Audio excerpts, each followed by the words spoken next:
سيئات أعمالنا من يهده الله فلا مضل له ومن يضلله فلا هادي له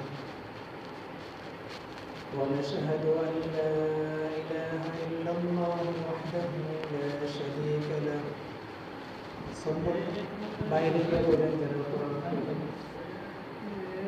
ونشهد أن لا إله إلا الله وحده لا شريك له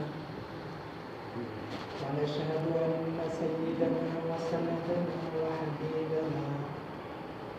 وحبيب ربنا وطبيبنا وطبيب قلوبنا ومولانا محمد صلى الله تعالى عليه وعلى آله وصحبه وبارك وسلم. أما بعد فقد قال الله تعالى في كلامه المجيد وفي فرقانه الحميد إنا أنزلناه في ليلة القدر وما أدراك ما ليلة القدر ليلة القدر خير من ألف شهر تنزل الملائكة والروح فيها بإذن ربهم من كل أمر سلام هي حتى مطلع الفجر. صدق الله مولانا العظيم. وقال رسول الله صلى الله تعالى عليه وسلم إذا كان ليلة النصف من شعبان فقوموا ليلها وصوموا نهارها أو كما قال عليه الصلاة والسلام. سبحانك لا علم لنا إلا ما علمتنا إنك أنت العليم الحكيم. محترم মুসলিয়ান কিরাম, সমস্ত প্রশংসা জ্ঞাপন করছি মহান আল্লাহ পাক রব্বুল আলামিনের দরবারে যে আল্লাহ পাক রব্বুল আলামিন আমাদেরকে দুনিয়াবি বহু কর্মব্যস্ততা থেকে অবসর করে তার মহান এক বিধান জুমার নামাজ আদায় করা, সেই সুবাদে আল্লাহ তাআলার দরবারে দুনিয়ার সবচেয়ে প্রিয় জায়গা, সবচেয়ে প্রিয় স্থান হলো আল্লাহর ঘর মসজিদ। যে মসজিদের মধ্যে ইচ্ছা করলেই অনেকে আসতে পারে না, একমাত্র আল্লাহ তাআলার বিশেষ রহমত ছাড়া। আল্লাহ পাক রব্বুল আলামিন নিজের ফজল ও করমে তার ইহসান আর অনুগ্রহের দয়ায় দুনিয়ার শ্রেষ্ঠতম জায়গা, তার প্রিয়তম স্থান আল্লাহর ঘর মসজিদে এসে জুমার পূর্ব মুহূর্তে দিনে কিছু কথা বলা এবং শোনার মতো তৌফিক দিয়েছেন। এই জন্য সেই রব্বুল আলামিনের দরবারে আমরা শুকরিয়া আদায় করি, সকলে বলি আলহামদুলিল্লাহ। হাদিসের মধ্যে এসেছে রাসূলুল্লাহ সাল্লাল্লাহু আলাইহি ওয়াসাল্লাম বলেছেন, আহাব্বুল বিলাদি ইলাল্লাহি মাসাজিদুহা ওয়া আবগাদুল বিলাদি ইলাল্লাহি আসওয়ারুহা। দুনিয়ার মধ্যে যত জায়গা আছে, যত স্থান আছে, যত গড় গলি, যত দালান, যত বিল্ডিং, যত প্রাসাদ, যত টাওয়ার, যত কিছু হোক না কেন, সবচেয়ে প্রিয়, সবচেয়ে মহব্বতের জায়গা এবং সবচেয়ে প্রিয়তম জায়গা হলো আল্লাহ তাআলার কাছে আল্লাহর ঘর মসজিদ। আর সবচেয়ে খারাপ জায়গা হলো বাজার। আল্লাহ পাক আমাদেরকে বাজারের পাশাপাশি সবচেয়ে প্রিয় জায়গায় মসজিদের মধ্যে আসার তৌফিক দিয়েছেন, একমাত্র তার করুণা, আল্লাহ তাআলার অনুগ্রহ আর ইহসান। এই জন্য আল্লাহ পাকের শুকরিয়া আদায় করি। সাথে সাথে আজকে এমন একটা দিন, একদিক থেকে যারা বিধর্মী তারা পালন করবে আজকে ভ্যালেন্টাইন ডে, 14 ফেব্রুয়ারি ভালোবাসা দিবস। আর মুসলমানদের আজকে হলো শবে বরাত, লাইলাতুন নিসফি মিন শাবান, আজকের যে রজনীটা শুরু হবে। মুসলমানদের জন্য অত্যন্ত গুরুত্বপূর্ণ একটা দিন, মহিমান্বিত, মর্যাদাপূর্ণ, ফজিলতপূর্ণ একটা রাত্র আজকে শুরু হবে মাগরিব থেকে নিয়ে। তো এই রাত্রি উপলক্ষে আজকে আমাদেরকে এখানে জমায়েত হওয়ার তৌফিক দিয়েছেন তার একমাত্র করুণা। এই জন্য আল্লাহ তাআলা শুকরিয়া আদায় করেছে। বান্দা যখন কোনো কাজ করার তৌফিক প্রাপ্ত হয়, এটা একমাত্র আল্লাহ তাআলার ফজল আর করমই হয়। বিশেষ করে ভালো কাজ করার ক্ষেত্রে, যে কোনো ভালো কাজ করলে আমি ইচ্ছা করলে আমি এটা পারবো না, যদি না আমার উপর আল্লাহ তাআলার অনুগ্রহ থাকে, আল্লাহ তাআলার তৌফিক থাকে। যেহেতু আজকে 14 ফেব্রুয়ারি ভ্যালেন্টাইন ডে এবং ভালোবাসা দিবস বিধর্মীদের, আর মুসলমানদের জন্য আজকে হলো শবে বরাত। সব শব্দের অর্থ হলো রাত, আর বরাত শব্দের অর্থ হলো ভক্তি। শবে বরাত মানে হলো ভক্তির রাত, ভক্তির রজনী। শবে বরাতকে শবে বরাত নামে নামকরণের একটা কারণ আছে। এই কারণটা হলো হাদিসের মধ্যে এসেছে, এটাকে আরবিতে বলা হয় ওয়াজহে তাসমিয়া। অর্থাৎ শবে বরাতকে শবে বরাত নামে নামকরণের কারণ হলো এই রজনী যখন শুরু হয়, মাগরিবের যখন সময় হয়ে যায়, তখন থেকে আল্লাহ পাক রব্বুল আলামিন প্রথম আসমানে আগমন করেন কুদরতিভাবে। আল্লাহ শান অনুযায়ী আগমন করেন। তিনি আগমন করে তিনি বলতে থাকেন, আসো কি কোনো ক্ষমা প্রার্থনাকারী যাকে আমি ক্ষমা করব? আসো কি কোনো রিজিক প্রার্থনাকারী যাকে আমি রিজিক প্রদান করব? আসো কি কোনো শোক দুঃখগ্রস্ত ব্যক্তি যাকে আমি শোক দুঃখ থেকে মুক্তি দান করব? এইভাবে আল্লাহ পাক রব্বুল আলামিন ফজরের সময় হওয়া পর্যন্ত, তুলুয়ে ফজর অর্থাৎ সুবহে সাদিক যখন হয়, ফজরের সময়টা শুরু যখন হয়, তখন পর্যন্ত বান্দাদেরকে আহ্বান ডাকতে থাকে যে মুক্তি পাওয়ার জন্য, তাদেরকে মাফ করার জন্য। এই জন্য এই রাতটাকে বলা হয় শবে বরাত, মুক্তির রাত। এটা ফার্সি শব্দ। অনেকে এখানে আবার এশকাল করে, প্রশ্ন করে যে শবে বরাত, এটা তো কোরআন হাদিসের কোথাও নেই। এই দিবসটা তো হলো ফার্সি, সব মানে হলো রাত্র, আর বরাত মানে হলো মুক্তি। এই ভাষা যেটা, এটা হলো ফার্সি ভাষা। ফার্সি ভাষা তো কোরআন হাদিস নাজিল হয়নি, কোরআন হাদিস নাজিল হয়েছিল আরবি ভাষায়, এই জন্য ফার্সিতে নেই। বাকি এই ব্যাপারে 70-এর অধিক সাহাবায়ে কেরাম শবে বরাতের ব্যাপারে হাদিস বর্ণনা করেছেন, সহিহ সূত্রে হাদিস। আমি সঠিক কয়েকটা হাদিস বলবো শবে বরাতের ব্যাপারে। শবে বরাত যে সঠিক এবং এই রাত্র যে অনেক মহিমান্বিত, গুরুত্বপূর্ণ, ফজিলতপূর্ণ, এই রাত্রের কী কী করণীয়, কী কী বর্জনীয় এবং আমাদের কি করা উচিত, এই সব সংক্ষিপ্ত আকারে ইনশাল্লাহ আলোচনা করব। সবাই মনোযোগ সহকারে শুনবে। তাইলে প্রথম আলোচনা করলাম শবে বরাতকে শবে বরাতের নামকরণের কারণ কি। নামকরণের কারণ হলো, যেহেতু এই রাত্রিতে আল্লাহ পাক রব্বুল আলামিন প্রথম আসমানে তার শান অনুযায়ী আগমন করে তিনি ঘোষণা করতে থাকেন যে কেউ কি ক্ষমা প্রার্থনাকারী আছো, আমি তোমাকে ক্ষমা করব। কেউ রিজিক চানেওয়ালা আছো, যে তোমার রিজিকের অভাব, তোমার খাদ্য পাচ্ছ না তুমি, বা তোমার এই সমস্যা ওই সমস্যা, এই সমস্যার থেকে আমার কাছে পরিত্রাণ চাও, আমার কাছে পানা চাও, আমি এইগুলি থেকে পরিত্রাণ দান করব, পানা দান করব। এমনিভাবে কার কোনো শোক আছে, কে কোন অসুস্থতায় বলছো, আমার কাছে চাও, আমি তোমাকে অসুস্থতাকে সেবা দান করব। এই যে এই মুক্তির ব্যবস্থা, মুক্তির ঘোষণাপত্র আল্লাহ পাক রব্বুল আলামিন দিতে থাকেন এই রজনীতে। এই জন্য এই রজনীকে বলা হয় শবে বরাত, অর্থাৎ মুক্তির রাত।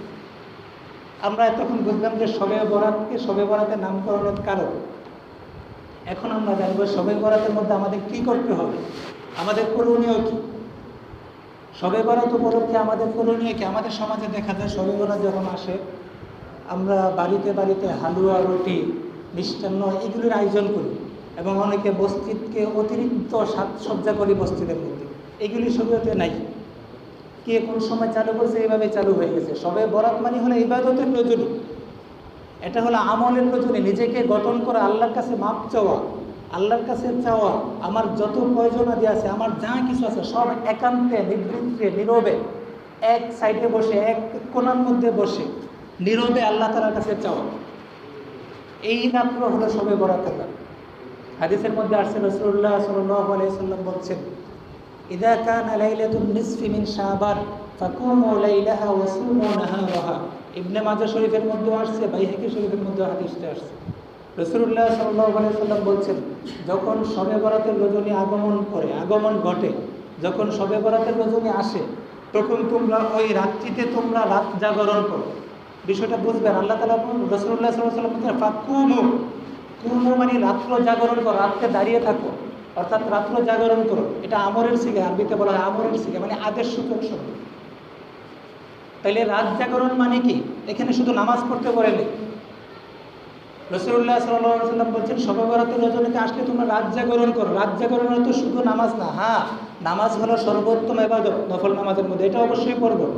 নামাজ পড়ব, তিলাওয়াত করব, জিকির করব, একান্তে দোয়া করব, আর অনেক আমল আছে, যত ভালো আমল আছে সব ভালো আমল করো। এর নাম হলো রাত জাগরণ করো। এক নম্বরে আমল শবে বরাতের রজনীতে রাত জাগরণ করো, রাত জেগে ইবাদত করো। ইবাদতটা ব্যাপক শব্দ। নামাজ সর্বোত্তম ইবাদত নফল ইবাদতের মধ্যে। এরপরে তিলাওয়াতে কোরআন আছে, জিকির আছে, আল্লাহ তাআলার কাছে একান্তে কান্নাকাটি করা, এইগুলি আছে। এই ধরনের আমলগুলি করতে হবে। এরপরে রাসূলুল্লাহ সাল্লাল্লাহু আলাইহি ওয়াসাল্লাম হাদিসের পরের অংশ বলেছেন, ওয়াসুমু নাহারাহা, পরের দিনে তোমরা রোজা রাখো। এখানে আমাদের একটা আমরা ভুলের মধ্যে একটা আছি, সেটা হলো আমিও শুনছি গতকালকে অনেকে মাইকে ঘোষণা করছেন যে শবে বরাতের নাকি 3টা রোজা। এটা ভুল কথা, আসলে ওনারা বলতে ভুল করছে। বিষয়টা এমন না। একটা হলো 13, 14, 15, এটাকে বলা হয় সব আরবি মাসেরই 13, 14, 15 আইয়ামে বীজ বলা হয়। ওই আইয়ামে বীজের 3টা রোজা, ওইটা হলো 3 রোজা। আর শবে বরাতের রোজা শুধু একটা, যেটা আজকে রাত্রে আমরা সেহরি খেয়ে কালকে রাখবো। মহররমের 10 তারিখের রোজা হলো 2টা, ওইটা হয়তো আগে পরে মিলে 2টা রাখবে। আর শবে বরাতের রোজা শুধু পরের দিন একটা। কিন্তু যে 3টার কথা বলে অনেকে, এটা হলো আইয়ামে বীজ যেটাকে বলে, ওইটার অনেক ফজিলত আছে। কেউ যদি পারি আমরা ওইটাও রাখবো। তো শবে বরাতের রোজা বলতে একটা রোজা শুধু বুঝে, হাদিস দ্বারা স্পষ্ট। ফাকুমু লাইলাহা ওয়াসুমু নাহারাহা, তোমরা রাত্রে ইবাদত করো এবং দিনের বেলা রোজা রাখো, পরবর্তী দিন রোজা রাখো। তাইলে বোঝা গেল আজকে যারা রোজা রাখছেন এটা আইয়ামে বীজ রাখছেন, গতকালকে যারা রোজা রাখছেন এটা আইয়ামে বীজের সওয়াব হয়েছে, এটা অনেক ফজিলত। আগামীকাল যেটা রাখবেন ওইটা আইয়ামে বীজও হবে, সাথে সাথে শবে বরাতের রোজাও হবে। এটাকে বলা হয় তাদাখুল। এটা আমার শাইখ মুর্শিদ মুফতি আবু সাইদ সাহেব দামুদ বরকাতুহুম আলিয়া, ফরিদাবাদ মাদ্রাসার প্রধান মুফতি ঢাকা, তো হুজুরে বলতেন নফল আমলের মধ্যে তাদাখুল জায়েজ, আরবি শব্দটা অর্থাৎ আমি নফল আমল, আমি কিন্তু আইয়ামে বীজের রোজা রাখছি আগামীকাল, কিন্তু যেহেতু আমার শবে বরাত এসে পড়ছে, তাহলে এখানে আমার আইয়ামে বীজের সওয়াবও পাওয়া যাবে, আবার শবে বরাতের সওয়াবও পাওয়া যাবে। এটা হলো প্লাস পয়েন্ট। এইটা হলো শরীয়তের মধ্যে বৈধ কাজের ক্ষেত্রে এইগুলি হয়। আমাদের নিয়তের অভাব শুধু, আমরা নিয়ত করলে হয়। তাইলে আগামীকালকে রোজাটা আমরা আইয়ামে বীজের নিয়ত করতে পারি এবং শবে বরাতের রোজার নিয়ত করতে পারি, তাহলে দোনটা হয়ে যাবে ইনশাআল্লাহ। কিন্তু আজকের এবং গতকালকে যেটা ছিল এটা ছিল আইয়ামে বীজের রোজা। আল্লাহ তাআলা আমাদের সবাইকে সঠিক বোঝার তৌফিক দান করুন। তাইলে দ্বিতীয় নম্বর আমল হলো পরবর্তী দিন রোজা রাখা। প্রথম আমল বললাম হলো রাত জাগরণ করা, রাত জেগে ইবাদত করা। দ্বিতীয় নম্বর আমল হলো পরবর্তী দিন রোজা রাখা। রাসূলুল্লাহ সাল্লাল্লাহু আলাইহি ওয়াসাল্লাম এর পরের অংশে হাদিসের মধ্যে বলেন যে ফাইন্নাল্লাহ তাআলা ইয়ানজিলু, এই রজনীতে আল্লাহ পাক রব্বুল আলামিন আসমানের প্রথম আসমানে অবতরণ করেন, মিনাস সামাইদ দুনিয়া, প্রথম আসমানে অবতরণ করেন এবং বান্দাদেরকে ঘোষণা করে ফায়াকুল, এবং বলতে থাকেন আলা মিন মুস্তাগফিরিন, আসো কি কোনো আমার কাছে ক্ষমা প্রার্থনাকারী। মুস্তাগফির বলা ভাবে ইস্তিগফার থেকে আসছে শব্দটা, অর্থাৎ ক্ষমা চাও, আল্লাহর কাছে ক্ষমা চাও। আমার কাছে কি কেউ ক্ষমা প্রার্থনাকারী আছো, ক্ষমা চানে ওরা আসো, তাইলে তুমি আমার কাছে ক্ষমা চাও। আল্লাহ যেন আমাকে ধাক্কাইয়ে বলতেছে রে আমার কাছে ক্ষমা চা। আমার কাছে আমি শুয়ে আছি, আমাকে বলতেছেন উঠা দোয়া কর, আমার ওযু করে নামাজ পড়ে আমার কাছে ক্ষমা চা, আমি তোকে মাফ করবো, আমিও বসে আছি, আমি তোর জন্য অপেক্ষা করছি। এইভাবে যেন আল্লাহ তাআলা ডেকে বলতেছেন আমাদেরকে। ইস্তেফাল মানে তলব বলা হয়, যেটাকে তলব চাওয়া। আমি আপনার কাছে একটা জিনিস উদ্ধার করব, আমার এই জিনিসটা দরকার, তাইলে আপনার কাছে পিছনে পিছনে ঘুরি না। কেমন যেন আল্লাহ পাক রব্বুল আলামিন বান্দাদেরকে এইভাবে বলতেছেন, হে আমার বান্দারা তোমরা উঠো, ওযু করে নামাজ পড়ে আমার কাছে চাও, আমি বসে আছি তোমাদেরকে মাফ করার জন্য। এটাকে বলা হয় ইস্তিগফার। আলা মিন মুস্তাগফিরিন, আসো কি কোনো ক্ষমা প্রার্থনাকারী, তোমরা আমার কাছে ক্ষমা চাও, ফাগফিরু লাহু, আমি তোমাদেরকে ক্ষমা করে দেব। আল্লাহ পাকের ঘোষণা। আলা মিন মুস্তারজিকিন, আসছো কি কার কোন রিজিকের সমস্যা, তোমার পারিবারিক সমস্যায় তুমি ভুগছো, তোমার খাদ্যের সমস্যা, তুমি ভালো ব্যবস্থাপনা করতে পারতেছো না, ভালোভাবে তুমি সংসার চালাইতে পারতেছো না, আসো কি যে তোমার রিজিকের সমস্যা হচ্ছে, তুমি আমার কাছে দোয়া করো, আমার কাছে চাও, ফারজুকুহু, আমি তোমাকে রিজিক দান করব। আমাদের রিজিকের মালিক কে? একমাত্র আল্লাহ তাআলা। আমার রিজিক আল্লাহ তাআলা ব্যতীত আর কেউ দিতে পারবে না। আমার যেখানে যে সময় যে রিজিক, ওটা আল্লাহ তাআলাই দান করে। এজন্য আল্লাহর কাছ থেকে চেয়ে নিতে হবে। আল্লাহ তাআলা বলতে থাকেন আলা মিন মুস্তারজিকিন, আসো কি করবো রিজিক প্রার্থনাকারী, আমার কাছে রিজিক চাও, আমি তোমাদেরকে রিজিক দান করব। এর পরবর্তী অংশে রাসূলুল্লাহ সাল্লাল্লাহু আলাইহি ওয়াসাল্লাম বলেন আলা মিন মুবতালান, আলা মুবতালান ফাউআফিহি, আসো কি কোনো শোক দুঃখ রোগে আক্রান্ত, কুষ্ঠ রোগে আক্রান্ত, বিভিন্ন ধরনের রোগে আক্রান্ত, ডায়াবেটিসের রোগে আক্রান্ত, কতজনের পেটের সমস্যা আক্রান্ত, আসো কি কোনো ব্যক্তি, ফাউআফিহি, আমার কাছে চাও, তুমি উঠো, তুমি দাঁড়াও, তুমি নামাজ পড়ো, তুমি জিকির করো, তুমি তেলাওয়াত করে আমার কাছে চাও, হাত উঠাই চাইতে হবে না, তুমি শুয়ে শুয়ে চাও, তুমি বসে বসে চাও, তুমি হেলান দিয়ে চাও, কাত হয়ে চাও, আমি তোমাকে সুখ দুঃখ এবং রোগ থেকে মুক্তি দান করব। এইভাবে আল্লাহ পাক রব্বুল আলামিন মাগরিব থেকে নিয়ে একেবারে সুবহে সাদিক পর্যন্ত, কথা বুঝেন না সবাই, মাগরিব থেকে নিয়ে সুবহে সাদিক পর্যন্ত ঘোষণা করতে থাকেন। তাইলে 1 নম্বর করণীয় হলো শবে বরাতে এই রাতকে জাগরণ করা, যে যতটুকু পারি। কিন্তু আমার খেয়াল রাখতে হবে আমার এশার নামাজ এবং ফজর নামাজ যেন জামাতের সাথে হয়। হাদিসের মধ্যে আসছে রাসূলুল্লাহ সাল্লাল্লাহু আলাইহি সাল্লাম বলছেন, কোনো ব্যক্তি যদি এশার নামাজ জামাতের সাথে পড়লো, সে ব্যক্তি অর্ধরাত্র ইবাদতের সওয়াব পাইল। আর কোনো ব্যক্তি যদি ফজরের নামাজ জামাতের সাথে পড়লো, সে ব্যক্তি সারা রাত ইবাদতের সওয়াব পাইল। এখন শবে বরাতের যে আমল, এগুলো হলো নফল আমল, এগুলো হলো প্লাস পয়েন্ট। আমরা দেখি না যে বিদেশে যারা যায়, কাজ ডিউটি থাকে 8 ঘন্টা, কিন্তু অতিরিক্ত যেটা করে এটা হলো ওভার টাইম, ওইখানে অনেক টাকা পাওয়া যায়। এই সমস্ত আমলগুলো হলো নফল আমল, এগুলো হলো প্লাস পয়েন্ট, এগুলো হলো আমাদের ওভার টাইম। এই জন্যই আল্লাহ তাআলা বিভিন্ন সুযোগ দেন, বিভিন্ন রজনী, বিভিন্ন দিন, জুমার দিন, এগুলো হলো আমাদের ওভার টাইম। মেইন যেটা 5 ওয়াক্ত নামাজ, ওইটা আমার রাখতেই হবে।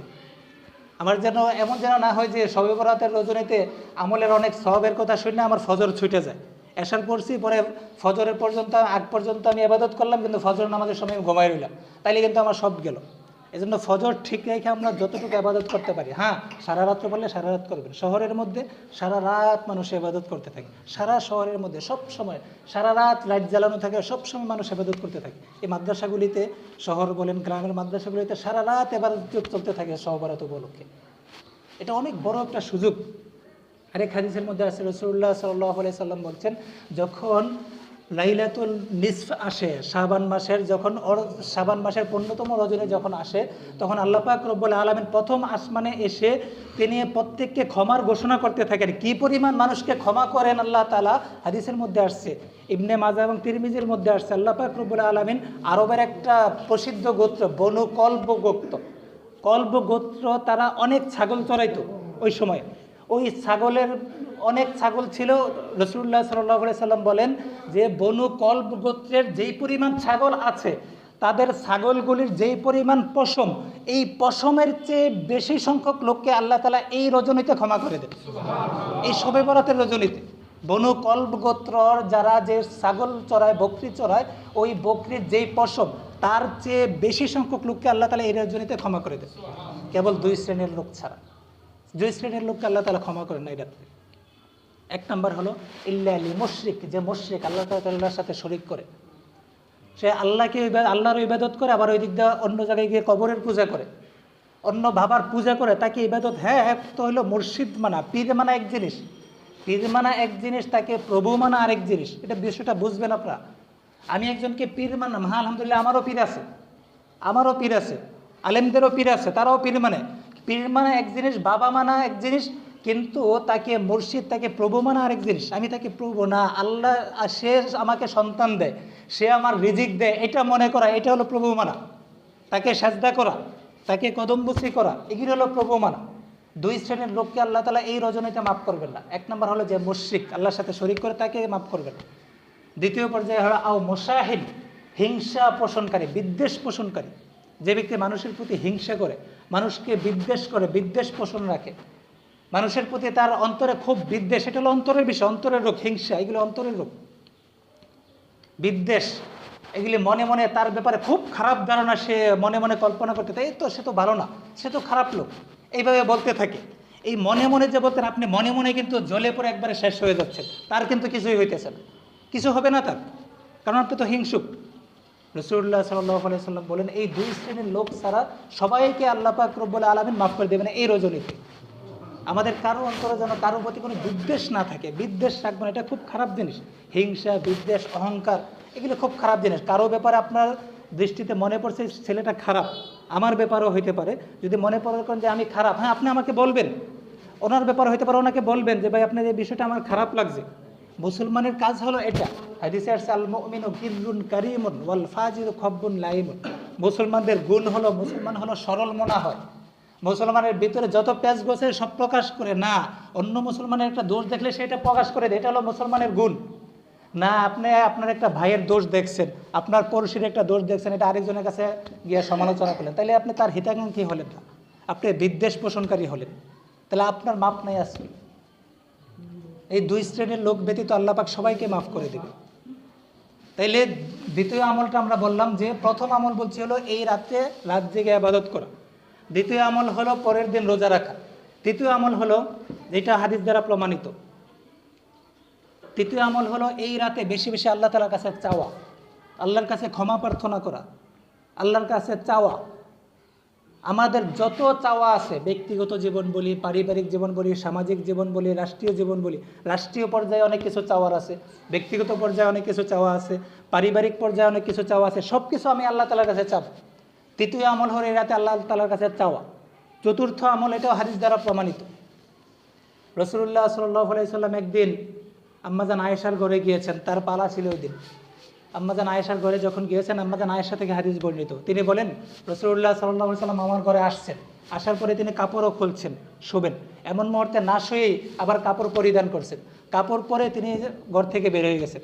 আম্মাজান আয়েশা তিনি মনে মনে ভাবতেছেন যে হয়তো আমার কোনো সতীনের ঘরে রসুল গিয়েছেন কিনা, তিনি এরপরে বের হয়ে গেছেন রসুলকে খুঁজতে। সব সতীনদের ঘরে গিয়ে খুঁজলেন, কোথাও পাননি। পরে গিয়ে দেখতেছেন রাসূলুল্লাহ সাল্লাল্লাহু আলাইহি সাল্লাম জান্নাতুল বাকিতে গিয়ে, কবরস্থানে গিয়ে আল্লাহ তাআলার কাছে দোয়া করতেছে। মুসলমান মুমিন নরনারীদের জন্য এবং শহীদদের জন্য রাসূলুল্লাহ সাল্লাল্লাহু আলাইহি সাল্লাম দোয়া করতেছে। তাহলে এই অংশ থেকে আমরা পাই এই রাতের চতুর্থ আমল হলো যারা মারা গেছেন, যারা ইন্তেকাল করেছেন, আমাদের আত্মীয় স্বজন হোক, আমাদের পাড়া প্রতিবেশী হোক, আমাদের পিতামাতা হোক, আমাদের সন্তানাদি হোক, আমাদের অনেক আগের একেবারে হযরত আদম আলাইহিস সালাম থেকে নিয়ে এই পর্যন্ত যারা ইন্তেকাল করেছেন, তাদের সকলের জন্য ক্ষমা চাওয়া আল্লাহর কাছে। তাহলে আল্লাহ তাআলার কাছে সকলের জন্য, মৃত ব্যক্তিদের জন্য দোয়া চাওয়া, এটা এই রাতের আরেকটা আমল। কয়টা আমল হলো? 4টা আমল। এই রাতের আরেকটা আমল হলো মৃত ব্যক্তিদের জন্য দোয়া করা, আল্লাহ তাআলার কাছে দোয়া চাওয়া, মাগফিরাত চাওয়া। এই হাদিস থেকে আরেকটা আমল প্রমাণিত হয়, সেটা হলো রাসূলুল্লাহ সাল্লাল্লাহু আলাইহি সাল্লাম যে জান্নাতুল বাকিতে গিয়েছেন কবরস্থানে, এখান থেকে মুহাদ্দিসিনে কেরাম এবং ফকিহগণ এই আমলটাও বের করেছেন যে কেউ যদি চায় এই রজনীতে বেশি হইহুল্লোড় ছাড়া, একেবারে আড়ম্বরপূর্ণ অবস্থা ছাড়া, একাকী 1-2 জন মিলে কবর জিয়ারত করতে পারবে। দলবল নিয়ে না, 2 জন 3 জন একসাথে গিয়ে করতে পারবে। হ্যাঁ, 10 জন 20 জন এইভাবে না, এইভাবে বৈধ না কবর জিয়ারতের বিষয়টা। 2-3 জন 4 জন এইভাবে আমরা নীরবে নিবৃত্তি গিয়ে কবর জিয়ারত করা। তাহলে এই রাতের পঞ্চম আমল হলো কবর জিয়ারত করা। ষষ্ঠ আরেকটা আমল হলো, সেটা ফকিহগণ বলছেন, কারণ আমরা জানি যে আমল যত বেশি গুরুত্বপূর্ণ, এবং আমলটা তখনই তত বেশি গুরুত্বপূর্ণ হয় যখন পবিত্রতাটা বেশি হয়, তাই তো? আমি যদি খুব সুন্দর করে উজুটা করি, আমার আমলটা কিন্তু অত সুন্দর হবে। আমি যদি সুন্নত তরিকে উজুটা করি এবং আমলটা সুন্নত তরিকে করি, তাহলে তার সওয়াবটাও বেশি হবে। এই জন্য আরেকটা আমল হলো এই রাত্রে পারলে গোসল করা, এটা হলো মুস্তাহাব। তাহলে মোট 6টা আমলের কথা বললাম এই রাত্রিতে। কয়টা আমলের কথা বললাম? 6টা আমল। 1 নম্বর হলো এই রাত্রিতে কি করা? রাত জাগরণ করা। রাত জাগরণের মানে কি বললাম? দ্বিতীয় হলো পরের দিন রোজা রাখা। তৃতীয় হলো মাগফিরাত চাওয়া, আল্লাহ তাআলার কাছে ক্ষমা চাওয়া ব্যক্তিগত পর্যায়ে। চতুর্থ হলো মৃত যারা, সকলের জন্য এই রাতে আল্লাহ তাআলার কাছে দোয়া চাওয়া। পঞ্চম আমল হলো কবর জিয়ারত করা, হই হুল্লোড় না করলে, ডাকডোল না পিটাইয়ে কবর জিয়ারত করা। ষষ্ঠ আমল হলো এই রাতের যে গোসল করা, ভালোভাবে গোসল করা। এই 6টা আমল করব। তাইলে শুরু থেকে শেষ পর্যন্ত আলোচনা দ্বারা এই রাতের আমল থেকে আমরা এটাই বুঝতে পারলাম যে এই রাতে সবচেয়ে বেশি আল্লাহ তাআলার চাহিদা হলো বান্দারা যেন আমার কাছে আসে, আমার কাছে ছুটে আসে, আমার কাছে চায়, আমার কাছে তারা ক্ষমা চাক, আমার কাছে তারা এটা সেটা চাক, আমি দান করব, তাই তো? তাহলে এইগুলি চাওয়ার জন্য আমাদের কি করতে হবে? আল্লাহর থেকে আমরা নিতে হলে, মঞ্জুর করে আমাদের খাঁটি মনে আগে তওবা করতে হবে। কি করতে হবে? খাঁটি মনে আগে তওবা করতে হবে আল্লাহর কাছে। এখন আমরা মনে করি যে আমাকে কি আল্লাহ মাফ করবেন? আমি তো 70 বছর হয়ে গেছে, আমি তো খালি গোনাই করতেছি, 70 বছর পর্যন্ত আমি শুধু গোনাই করতেছি, আল্লাহ আমার মাফ করবেন না। আমাদের অনেকের ধারণা কিন্তু এমন, অনেকের 40 বছর হয়ে গেছে, মনে করতেছেন যে আমি একবারে বালেগ হওয়ার পর থেকে এই পর্যন্ত আমি গোনাই করতেছি, আল্লাহ আমাকে মাফ করবে না, এটা আমরা মনে করতেছি। কিন্তু না, হাকিমুল উম্মত মুজাদ্দিদুল মিল্লাত হযরত মাওলানা শাহ আশরাফী থানভী রহমাতুল্লাহ অনেক বড় আলেম ছিলেন। উনি বলছেন, কোনো ব্যক্তি যদি এটা মনে করে যে আমি অনেক গুনাহ করেছি, আল্লাহ মানে মাফ করবেন না, তাইলে সে বাহ্যিকভাবে দেখা যায় সে ব্যক্তিটা মোতাওয়াজ, সে বিনয়ী, কিন্তু প্রকৃতপক্ষে সে বিনয়ী না, সে অহংকারী। কীভাবে বিষয়টা বুঝবেন? সে মনে করতেছে যে আল্লাহর বুঝি এত পাপী ব্যক্তিকে আল্লাহর বুঝি ক্ষমা করার ক্ষমতা নাই, এই জন্য সে মনে করতেছে আল্লাহ আমারে মাফ করবেন না। যদি আল্লাহর উপর তার আত্মবিশ্বাস, তার বিশ্বাস এবং তার ভরসা থাকতো যে না আল্লাহ অনেক বড় ক্ষমাশীল, তাহলে সে পাহাড়কে পাহাড় পরিমাণ গোনা করলেও মনে করতো যে আল্লাহ আমাকে মাফ করবে। এই জন্য থানভী সাহেব বলেন এই ব্যক্তিটা অহংকারী, সে মনে করতেছে যে আল্লাহ আমাকে বুঝি ক্ষমা করবে না। সে অহংকারী না। আল্লাহ আরও যত বেশি গুনাহ করুক না কেন আল্লাহ তাআলা ক্ষমা করতে পারেন, আল্লাহ তাআলা ক্ষমা করতে পারবেন। একটা মেসাল দিলে আপনার বিষয়টা বুঝে আসবে। থানভী সাহেবের একজন পুরাতন খলিফা ছিল করাচির, ডক্টর আব্দুল হাই রহমাতুল্লাহি আলাইহি। ফাজাইলে তওবা নামক উর্দু একটা কিতাব আছে, এই কিতাবের মধ্যে আসছে ঘটনা। তো ওই ব্যক্তি ভারতের হাজার হাজার লোকের বাথরুমগুলি যখন এক জায়গায় রাখতো, ওইগুলি নিয়ে টুকরির উপর নিয়ে বঙ্গোপসাগরে নিয়ে ফেলাইতেন, এগুলি নিক্ষেপ করতেন, এগুলি রাখতেন আর কি তাক দিয়ে। বর্তমানে আমাদের শহরের মধ্যে ওই মেথরের কাজ যারা করে তারা তো সব ময়লাগুলি নিয়ে এক জায়গায় রাখে না, সব ময়লা নিয়ে এক জায়গায় রাখে, বুড়িগঙ্গা নদীতে রাখে। তো ওই ব্যক্তি এমন 1000 লোকের পায়খানা নিয়ে নদীতে রাখতেন। রাখার পরে নদীর একটা ঢেউ আসে, একটা ঢেউ আইসে ওই সব ময়লা আবর্জনা সব পায়খানা একবারে পরিষ্কার করে দেয় না? এমন পরিষ্কার করে যে ও কোনো মাওলানা সাহেব, কোনো খতিব সাহেব যদি ওই জায়গা থেকে গোসল করে নামাজ পড়ে তার নামাজ হবে কি না? হবে না। আরে বঙ্গোপসাগরের মধ্যে যদি 1000 মানুষের পায়খানা ফালায় কেউ, একটা ঢেউ এসে ওই যে পায়খানাগুলি থাকে না, শেষ হয়ে যায়। তো ওই পানিটা কেমন পরিষ্কার হয় যে কোনো খতিব সাহেব যদি ওইখান থেকে গোসল করে নামাজ পড়ে নামাজও হবে, এমন পরিষ্কার হয় না? তো থানভী সাহেব বলতেছেন যে একটা সমুদ্র যেটা হলো একটা মাখলুক, এটা কার সৃষ্টি? আল্লাহর সৃষ্টি না? সমুদ্রটা একটা মাখলুক, তার একটা ঢেউয়ের যদি এত ক্ষমতা থাকে যে 1000 লোকের পায়খানা এক ঢেউ একবারে বর্ষ করে দিতে পারে, একবারে শেষ করে পানিটাকে স্বচ্ছ পরিচ্ছন্ন এবং পরিষ্কার করতে পারে, যে ওই পানির মধ্যে একজন খতিব সাহেব যিনি জুমার ইমামতি করবেন তিনিও যদি ওইখানে গোসল করে নাপাকের গোসল করে নামাজ পড়ার নামাজ হয়ে যায়, এত পরিষ্কার হয়ে যায় ওই পানিটা। আর যে আল্লাহ ওই পানিকে বানাইছেন ওই আল্লাহ তাআলা এত বড় ক্ষমাশীল, বান্দা যদি সমুদ্র কি, এক সমুদ্র কি, 2 সমুদ্র, 1000 সমুদ্র পরিমাণ গোনা করে যদি আল্লাহ তাআলার কাছে তওবা করে, আল্লাহ পাক রব্বুল আলামিন ওই সব গোনাকে ক্ষমা করে দিতে পারবেন। এক ঢেউয়ের প্রয়োজন হয়, এক ঢেউ আসতে যেই পরিমাণ সময়, এর চেয়ে কম সময় আল্লাহ তাআলা সব ক্ষমা করে দিতে পারে। এক হাতির উপর একটা মশা বসছে, হাতির উপর একটা কি বসছে? মশা। তো এই মশা পরে বসার পরে হাতিকে বলতেছে, হাতি রে হাতি, তোর উপর আমি বসছি, তোর থেকে অনুমতি নেই, তুই কিন্তু আমার মাফ করে দিস। এই কথা মশায় হাতিকে উদ্দেশ্য করে বলতেছে। তখন মশায় যখন হাতিরে বলতেছে, তখন হাতি বলতেছে, আরে তুই যে আমার উপর বসছিলি এটা তো আমার টেরও পাই নাই, আমি কিও পাই নাই, টেরও পাই নাই, তুই যদি না বলতে আমি তো এটা জানতামও না। তো থানভী সাহেব বলেন যে আল্লাহ পাক রব্বুল আলামিন মাগফিরাত, তার ক্ষমার যে কত ব্যাপকতা। আমরা যে গোনাগার বান্দা, আমরা গোনা করতে করতে সমুদ্র গোনাটা, ওই যে হাতির কাছে মশার যেই 2 পয়সার মূল্য নাই, আমাদের সমুদ্র পরিমাণ সমুদ্রের গোনা আল্লাহ তাআলার কাছে একেবারে সামান্য থেকে সামান্য পরিমাণ। আল্লাহ তাআলা ক্ষমা করার জন্য বসে আছেন, কিন্তু আমাদের কি চাইতে হবে? মাপ চাইতে হবে। এই জন্য আল্লাহ তাআলার কাছে খাস নিয়তে তওবা করতে হবে। তওবা করার জন্য 4টা শর্ত প্রয়োজন। কয়টা শর্ত প্রয়োজন? 4টা শর্ত লাগবে। যেহেতু শবে বরাতের রজনী 4টা শর্ত লাগবে তওবা করার জন্য। 1 নম্বর শর্ত, আমি যে পাপ থেকে তওবা করছি, আমাদের গুনার অভাব নেই, সব পাপ থেকে তওবা করা, গুনার অভাব নেই। যে পাপ থেকে তওবা করছি আল্লাহ তাআলার কাছে এইভাবে দোয়া করা যে, হে আল্লাহ, আমি যেই পাপ থেকে তওবা করছি ওই পাপ আমি এখনই ছেড়ে দিলাম, এই গুনাহটা আমি এখনই ছেড়ে দিলাম। থানভী সাহেব বলছেন, আমি একবার তওবা করছি একদিনে, তওবা করার পর এই গুনাহটা আবার করছি, আবার তওবা করব, এইভাবে 80 বারও যদি হয় 80 বার আমি তওবা করব, এরপরও আল্লাহ মাফ করবে। এরপরেও কি আমি যদি তওবার মতো তওবা করি আল্লাহ তাআলা মাফ করবেন। এই জন্য যেই গুনাহ থেকে তওবা করলাম ওই গুনাহটাকে ছেড়ে দেওয়া, গুনার প্রতি লজ্জিত হওয়া 1 নম্বর শর্ত। তওবার 1 নম্বর শর্ত হলো গুনার প্রতি লজ্জিত হওয়া। দ্বিতীয় শর্ত হলো গুনাহটাকে ছেড়ে দেওয়া। তৃতীয় শর্ত হলো যেই গুনাহ থেকে তওবা করছি ওই গুনাহ আর করব না, এই ব্যাপারে প্রতিজ্ঞাবদ্ধ হওয়া, ওয়াদা করা। আমরা নিজেদের মধ্যে কত ওয়াদা ভঙ্গ করি। তা আমরা মনে করি আল্লাহর লগে আমি ওয়াদা করে এলামও, তা আমি তো কালকে আবার গুনাহটা করবো না, কালকে করবো না ওয়াদা, আমি যদি আজকে মরে যাই। এই জন্য আজকে আল্লাহর সাথে ওয়াদা করা যে আল্লাহ আমি আর গুনাহ করবো, কালকে আবার করলে কালকে আবার তওবা করবো, একটু পরে আবার করলে একটু পরে আবার তওবা করবো। আমাদের কাজ হইতো এইটা, মুমিনের কাজ হইতো এটা। গুনাহ হয়ে যাবে, পদস্খলন হয়ে যাবে, আল্লাহর কাছে আবার ফিরে আসো, আবার পদস্খলন হবে, আবার ফিরে আসো, আবার গুনাহ করবো, আবার ফিরে আসো। এইভাবে 1000 বারও যদি দৈনিক হয়, 1000 বার এইভাবে আল্লাহ তাআলার কাছে ফিরে আসো। এই জন্য তওবার 1 নম্বর শর্ত হলো নিজে নিজে লজ্জিত হওয়া। দ্বিতীয় শর্ত হলো যেই গুনাহ থেকে আমরা তওবা করছি ওই গুনাহ ভবিষ্যতে আর করবো না বলে কি করা? প্রতিজ্ঞাবদ্ধ করা। এবং আরেকটা শর্ত হলো যেটা এই গুনাহ এখনই ছেড়ে দেব। আমাদের অভ্যাস হলো আমরা এই যে গুনাহ করতেছি, রাস্তা দিয়ে হাঁটতেছি, অনেকে বলতে থাকে এই যে এইদিকে তাকাইস না, গুনাহ হবে, গুনাহ হবে, লা হাওলা, এদিকে তাকাইলে গুনাহ হবে। কিন্তু তাকাইতেছি আবার বলতেছি যে তাকাইলে গুনাহ হবে।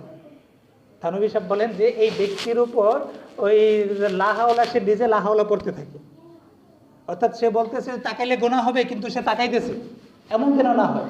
ব্যাস আমি তওবা করছি, আমি এখন থেকে ছেড়ে দিলাম, কিন্তু আবার হয়ে গেল, আবার তওবা, আবার হয়ে গেল, আবার কি করা, তওবা করা। কারণ মানুষ যখন একটা গোনা করে, গোনা করার পরে তখন মানুষের ব্যাপারে 4 ধরনের সাক্ষী প্রস্তুত হয়ে যায়। আমি ভাবছি যে আমি একা একা গোনা করলাম, কেউ আমাকে দেখে না, আমার ব্যাপারে 4টা সাক্ষী প্রস্তুত। আমি যত নিবৃত্তে, যত নীরবে, যত গোপন জায়গায় গোনা করি না কেন, 4 ধরনের সাক্ষী আমার জন্য সবসময় প্রস্তুত। 1 নম্বর, জমিন আমার ব্যাপারে সাক্ষী হয়ে যাবে।